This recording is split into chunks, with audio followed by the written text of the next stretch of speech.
I decided it was time I played this absolute fever dream of a game, and a fever dream it certainly was.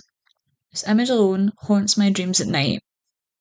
Harry Potter and the Chamber of Secrets was a game released back in 2002. It's the sequel to Harry Potter and the Philosopher's Stone. Why I didn't start with that? Well, I just liked this one better, to be honest. And I vividly remember this game from my childhood, probably through trauma, but I digress. The game concept is quite straightforward. Playing as Harry, the player explores different terrain, including Hogwarts, the castle grounds, and a few other environments. Through the course of the game, the player encounters events that tie into the second book and the second film, with varying things in the gaps in between. So let's just get started. Although I certainly don't remember Harry fighting demonic washing machines and lawnmowers in the second movie. Or maybe I repressed that. These are the property of Mr. Weasley. He has taken household items and turned them into bloodthirsty monsters. Was this intentional? Why did he bring these demonic things to life and let them run loose in the wild? It's giving me the vibes of a mad scientist. Are you trying to murder me? We begin the game at the Weasley's house, the burrow, where we do some parkour and collect some pipes that are being yeeted by a ghoul. Ron, why does this thing live in your attic? And when we manage to collect 60 of the damn things, our guy just hops back into the wardrobe.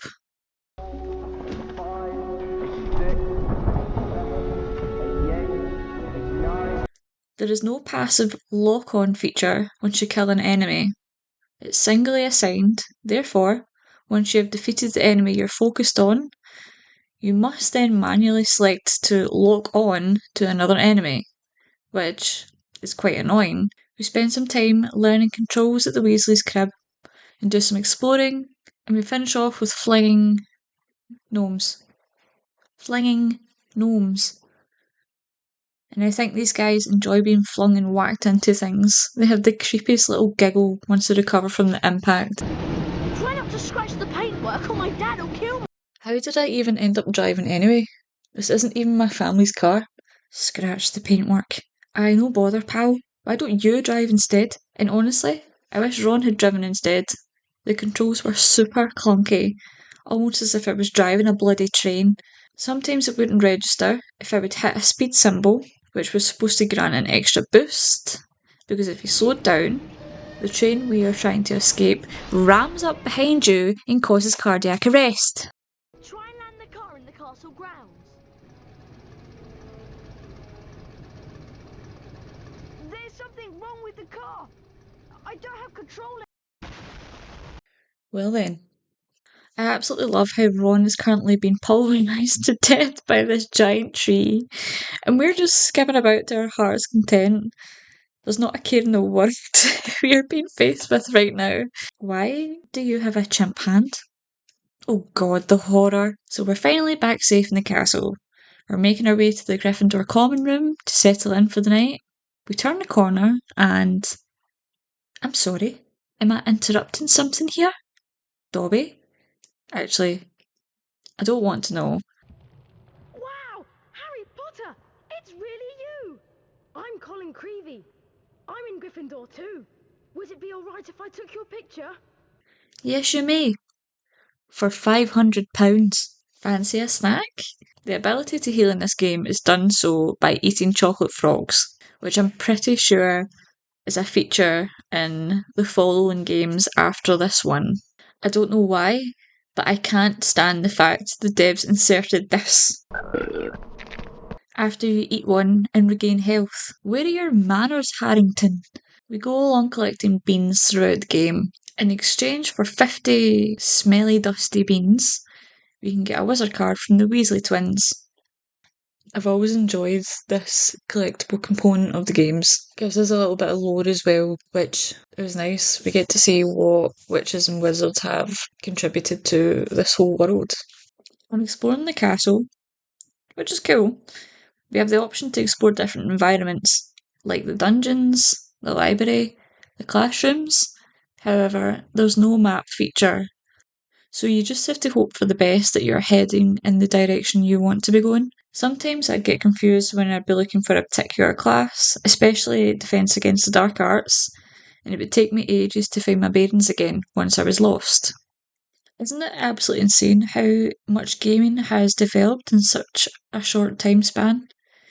I didn't play a lot of Hogwarts Legacy, but my god, I can appreciate how much time and detail went into this game. The contrast between the two are it's mad. Never did I think back in the early 2000s we'd be able to witness and experience something. I know this is a relatively old game now, but the rendering and the graphics did not age well. I do dislike how objects move in a muddled way whilst you move around, especially if you move towards that said object. I just don't like the jiggy effect that these objects have. Please be careful of the venomous tentacula. It's teething. It's teething. It looks like my aunt. The way you learn spells in this game is pretty much the same method recycled over and over. Once you nail the pattern of what buttons to press, it's easy going.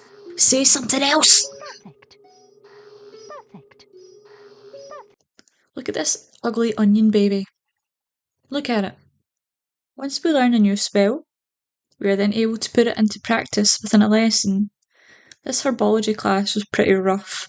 The game doesn't allow you to cast a spell without actually looking at the target first, so there's no opportunity for rapid fire at these giant, ugly slugs.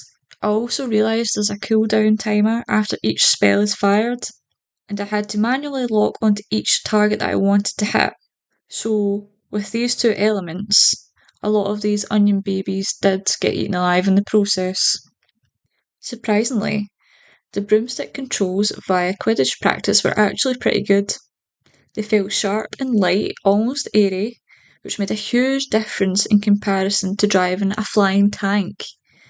The game gives you a choice in which type of flying controls you prefer, up for up or up for down. I chose type 1, but overall I've spent most of my time running about forests, which takes up a big chunk of the game. By the time I'd completed the Weasley section of the game and the flying car levels, I'd already completed about 40% of the entire game. And this game does enjoy its repetition. Up until this point, we have explored similar terrain, taking part in several QuickTime events, and continues with repetitive themes such as chase events, collection events, carnival shooters, throwing more goddamn gnomes, and duels. I don't mind the duel events of the game, they aren't too difficult to win. We are confined to a space in where we can fire a spell via the X button, or by holding down X, where we can build a much more powerful spell, which therefore should do more damage. But I realise that the difference in damage each spell can cause during duels or defeating bigger enemies is not much, to be honest. You're much better off casting smaller spells that are much more quicker to perform, and you're less exposed to any ongoing attacks. There's also the option to use jinxes. Your enemy must hit a jinxed object to release an orb, which then you must collect in order to use the jinx from that said orb. And I personally feel that this is pretty dumb. We're a wizard, for Christ's sake. An array of spells and jinxes via a spell slot would have been much more entertaining. The distance ratio was also a bit iffy. I didn't have a lot of time to try and dodge attacks from this giant ugly worm. The enemy itself seemed a lot more further back than where its venom would shoot from, and given we don't have a dodge button and need to just try and sidestep away from these attacks, it could be a bit tight at times. We do see a change in learning in potions class with Professor Snap. I found this enjoyable. Once you hit the correct pattern of buttons, they would drop into the cauldron, and I like this. I wish we'd spent more time in here rather than just a singular lesson. Also, the Gryffindor common room is made up of a singular room. Where are the bedrooms? Where do we sleep? The floor? Like pack dogs? I'm convinced this god-forsaken castle is designed in a way to murder children. Trying to get to classes are a mission in themselves, where we are forced to rely on our parkour skills. The walls are infested with a giant basilisk monster, and objects come to life and purposely try to decapitate children. And I'm forced to defeat the most stupidest looking spider I've ever seen in my life. He looks like an old boot with a chin. Are you alright, Crab? Ron looks concave, and Neville looks like my next sleep paralysis demon. But as terrifying as they are, they did make me laugh at the same time. They aged interestingly. I don't think these are actually friendly characters you get to experience the game with. I think they're skinwalkers, waiting for the right moment to attack. He's dead now. I'm finally in the Chamber of Secrets, and it all comes down to this. Defeating this giant silk worm. It looks a little bit like a raptor. Oh dear. The fight is pretty straightforward. Avoid its spit, and then defeat it Dark Souls type with the Sword of Gryffindor. Except, we don't stab it. We burn it to death via reflecting its laser beam. This game is made for kids after all. You gotta keep it PG. Bye, Voldy. And that's it. We are congratulated by Santa for surviving another year of this wretched castle, and now everyone is happy. For now.